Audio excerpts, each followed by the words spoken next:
আসসালামু আলাইকুম সবাইকে। আশা করি সবাই খুব ভালো আছেন।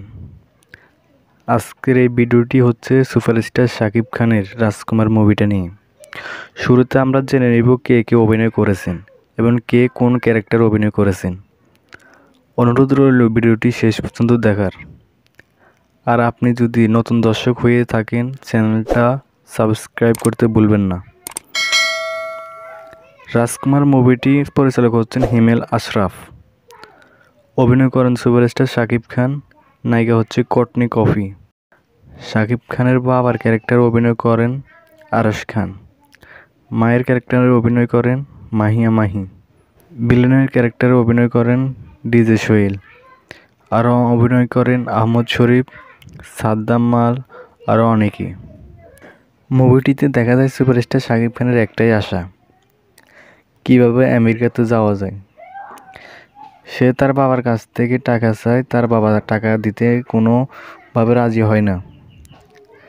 অনেক চেষ্টা করার পর তার বাবার কাছ থেকে 50 লক্ষ টাকা নিয়ে একটা দালালের কাছে যায় এবং কিভাবে আমেরিকাতে যাওয়া যায় দালাল তাকে আমেরিকাতে যাওয়ার জন্য একটা উপায় দেখায়। উপায়টা হলো কি, আমেরিকাতে যাইতে হলে আমেরিকার একটা মেয়েকে বিয়ে করতে হবে। সে মেয়েটি তাকে আমেরিকাতে নিয়ে গিয়ে স্বামী স্ত্রী বলে শাকিব খানকে নাগরিকত্ব নিয়ে দিবে। তখন সে আমেরিকাতে যাইতে পারবে। তখন শাকিব খান এ শর্তে রাজি হয় এবং আমাদের নায়িকা আপুকে 40 লক্ষ টাকায় কন্ট্যাক্ট করে। তারপর নায়িকা আপু বাংলাদেশে আসে, তারপর বিয়ে শাদী হয়। তারপর কয়েক মাস পর শাকিব খান আমেরিকাতে যাইতে পারে বৈধভাবে। শাকিব খানের আমেরিকাতে যাওয়ার একটা উদ্দেশ্য আছে। উদ্দেশ্যটা হলো, শাকিব খান যখন শিশু তখন তার বাবা আরশ খান তার মা মাহিয়া মাহিকে তালাক দেন। তালাক দেওয়ার একটা কারণ আছে। কারণটা তাদের রাস্তার পাশে একটা পুকুর আছে। পুকুরের পাশে রাস্তা দিয়ে দিনে অনেক মানুষ হাঁটে। মহিলারা গোসল করলে পুরুষের চোখে পড়ে। এজন্য তার মাকে বলে সে যদি দিনের বেলায় ওই পুকুরে ডুব দেয় তালাক দিবে। শাকিব খানের বাবা আরশ খান সে আবার এক কথার মানুষ। তারপর কয়েকদিন পর আমাদের নায়ক শাকিব খান পানিতে পড়ে। শিশু মানুষ সাঁতার জানে না, ডুবে ডুবে পানি খায়।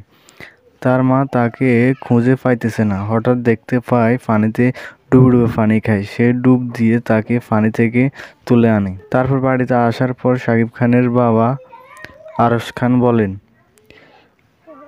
আপনি আমার বাড়িতে আসবেন না, আমি আপনাকে বলি নাই দিনের বেলায় যদি ওই পুকুরে ডুব দেন আপনি তালাক হয়ে যাবেন। তার মা মাহিয়া অনেক চেষ্টা করেও হলো না। শাকিব খানের মা তার নাম রাখেন রাজকুমার। তারপর শাকিব খানের মা সেখান থেকে বাপের বাড়ি চলে যায়, তারপরে আমেরিকাতে চলে যায়। এই জন্য শাকিব খান আমেরিকাতে আসা। আমেরিকাতে অনেক খোঁজাখুঁজি করেন কিন্তু কোথাও খুঁজে পাইল না। আমেরিকাতে দেখা মিলে বাংলাদেশি এক লোকটি আর কেউ নয়, লোকটি আহমদ শরীফ। তার সাথে শুরু থেকে ততটা সম্পর্ক ভালো ছিল না।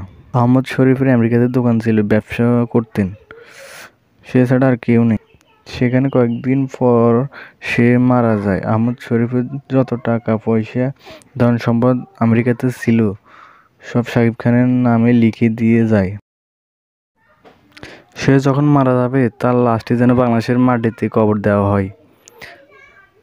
তারপর শাকিব খান সে লাশটা নিয়ে বাংলাদেশে চলে আসে। কবর টবর দেওয়ার পর তার বাবার কাছে যাওয়ার পর তার বাবার কাছ থেকে জানতে পারি কেমনে কি হলো। তার বাবা তাকে সব কিছু খুলে বলে এবং সে জানতে পারে। তারপর সে আবার আমেরিকাতে চলে আসে। আসার পর বিভিন্ন জায়গায় দোকানে কম্পিউটারে ছবি দিয়ে চেক করে খুঁজে পায় তার মায়ের ঠিকানা। সে ঠিকানাতে গিয়ে তার মাকে পায়, কিন্তু সে অনেক দুঃখ প্রকাশ করলো। কিন্তু তার মার অভিমান অনেক। সে তার বাবাকে নিয়ে আসবে বলে সেখান থেকে চলে আসে। আসার পথে ডিজে সোহেল মানে ভিলেন তাকে গুলি করে মেরে ফেলে, সে মারা যায়। তার মায়ের সাথে এত বছর পর দেখা, কিন্তু কোনো কথা বলতে পারে নাই। এই রাজকুমার মুভিটিতে পরিচালক তুলে ধরেছেন যে একটা ছেলের জন্মের পর থেকে তার মাকে না দেখলে দেখার জন্য কত কিছু করে। মায়ের অভাবটা কেমন, তাই এই ছবির মূল কাহিনীটা ধরে নেওয়া যায় মাকে কেন্দ্র করে। তো দর্শক বন্ধুরা, যদি ভিডিওটি ভালো লাগে অবশ্যই চ্যানেলটা সাবস্ক্রাইব করে পাশে থাকবেন নতুন নতুন ভিডিও পাওয়ার জন্য।